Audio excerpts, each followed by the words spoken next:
बोलो भारत माता की जय। बोलो भारत माता की जय। वंदे मातरम, वंदे मातरम, वंदे मातरम। जय बोलो भारत माता की जय। जय बोलो भारत माता की जय। నమస్కారం. ఈరోజు భారత గణతంత్ర దినోత్సవం సందర్భంగా భారతదేశ ప్రజలందరికీ కూడా గణతంత్ర దినోత్సవ శుభాకాంక్షలు తెలియజేస్తున్నాం. ఏదైతే మన రాజ్యాంగం అమలు చేసిన రోజుని ఈ రోజున గణతంత్ర దినోత్సవంగా చేసుకుంటున్నాం. మన భారతదేశం ఇంత సుభిక్షంగా ఉందంటే కారణం మన రాజ్యాంగం. ఈ రాజ్యాంగం రాసిన డాక్టర్ బాబాసాహెబ్ అంబేద్కర్ గారి యొక్క రాజ్యాంగం అమలు జరిగి మన భారతదేశంలో కుల మతాలకు అతీతంగా అన్ని మతాల ప్రజలు, అన్ని కులాల ప్రజలు కూడా ఇంత సుభిక్షంగా ఉన్నారంటే కనుక మన యొక్క రాజ్యాంగం అమలు చేయడం మూలంగానే. ఇంత అతి పెద్ద దేశంలో కూడా మన రాజ్యాంగానికి కట్టుబడి మన అందరి ప్రజలందరూ కూడా ఉండటం మూలంగానే ఈ యొక్క దేశం ఇట్లా సుభిక్షంగా ఉంది. కాబట్టి ఈ యొక్క గణతంత్ర దినోత్సవాన్ని మనందరం కూడా భారతదేశ ప్రజలందరూ కూడా జరుపుకుని మనందరం ఏదైతే స్వాతంత్ర సమరయోధులు ఉన్నారో వారందరినీ కూడా గుర్తు చేసుకుని మనకు స్వాతంత్రాన్ని తీసుకొచ్చిన పెద్దలందరికీ కూడా ఈ రోజున మనందరం కూడా తలుచుకుని వారి యొక్క ఆదర్శాలని ముందుకు తీసుకెళ్లే విధంగా మనందరం కూడా మన యొక్క ఈ దేశంలో భారతదేశాన్ని మరింత ఉన్నతమైన స్థితికి తీసుకెళ్లాలంటే, భారతదేశం అనేది ప్రపంచంలోనే ప్రథమ దేశంగా తీసుకెళ్లాలంటే గనక మన యొక్క ఈ రాజ్యాంగాన్ని అమలు చేసుకుని భారతదేశ ప్రజలందరూ కూడా ఏకతాటి మీదుగా ఉండే ఈ యొక్క మన భారతదేశాన్ని ముందుకు తీసుకెళ్లగలం. కాబట్టి ఈ యొక్క గణతంత్ర దినోత్సవం సందర్భంగా గుడివాడ నియోజకవర్గ జనసేన పార్టీ కార్యాలయం వద్ద మా యొక్క కార్యకర్తలు, వీర మహిళలందరి ఆధ్వర్యంలో ఈ యొక్క గణతంత్ర వేడుకలను చేసుకోవడం చాలా శుభసూచకం. కాబట్టి మనందరం కూడా ఈ రోజున భారతదేశ ప్రజలందరికీ కూడా గణతంత్ర దినోత్సవ శుభాకాంక్షలు తెలియజేస్తాం. జై జనసేన, జై హింద్.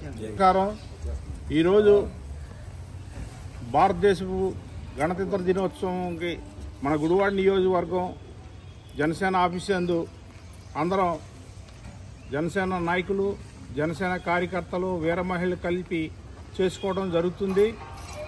భారతదేశం స్వతంత్రం ముందు ఎందరో మహానుభావులు వాళ్ళు త్యాగాలు చేసి కష్టాలు పడి జైలుకి వెళ్ళి లాఠీ దెబ్బలు తిని స్వతంత్రం సాధించారు.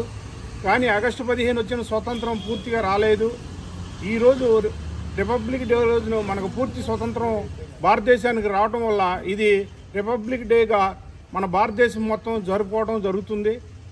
ఇది మన అంబేద్కర్ రాసిన చట్టం ప్రకారం ప్రపంచంలో ఏ దేశంలో లేని కులాలు కానీ, వర్గాలు కానీ, మతాలు కానీ ఇది మన భారతదేశంలో ఉన్నాయి.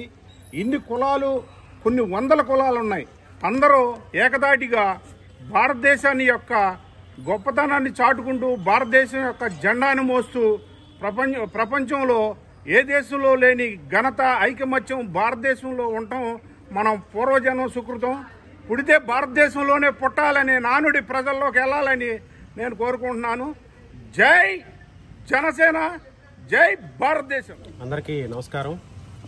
ఈ రోజున జనసేన పార్టీ కార్యాలయంలో ఇన్ఛార్జ్ బోరగడ్డ శ్రీకాంత్ గారి ఆధ్వర్యంలో 76వ గణతంత్ర దినోత్సవ వేడుకలు జరపడం జరిగింది.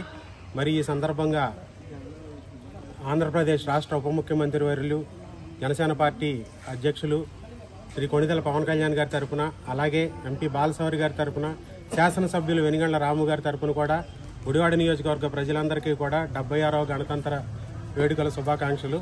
మరి ఈ సందర్భంగా ఎంతోమంది ప్రాణత్యాగమే మన ఈ స్వాతంత్ర దినోత్సవం వేడుకలు జరుపుకున్నా, ఈ రిపబ్లిక్ డే వేడుకలు జరుపుకున్నా కూడా అందరూ కూడా వారి ప్రాణత్యాగం చేసి ఈ స్వతంత్రం రావడంలో ఎంతో కృషి చేశారు. ఈ సందర్భంగా వారందరినీ కూడా స్మరించుకుంటూ మరొకసారి గుడివాడ నియోజకవర్గ ప్రజలందరికీ కూడా 76వ గణతంత్ర వేడుక శుభాకాంక్షలు తెలియజేస్తూ సెలవు తీసుకుంటాం. శ్రీకాంత్ గారి ఆధ్వర్యంలో జనసేన పార్టీ కార్యాలయంలో 76వ గణతంత్ర దినోత్సవ వేడుకలకు ఇచ్చేసిన అందరికీ ధన్యవాదాలు. అదేవిధంగా గణతంత్ర దినోత్సవ శుభాకాంక్షలు. మన గుడివాడ నియోజకవర్గ ప్రజలందరికీ గణతంత్ర దినోత్సవాల శుభాకాంక్షలు తెలియజేస్తాం.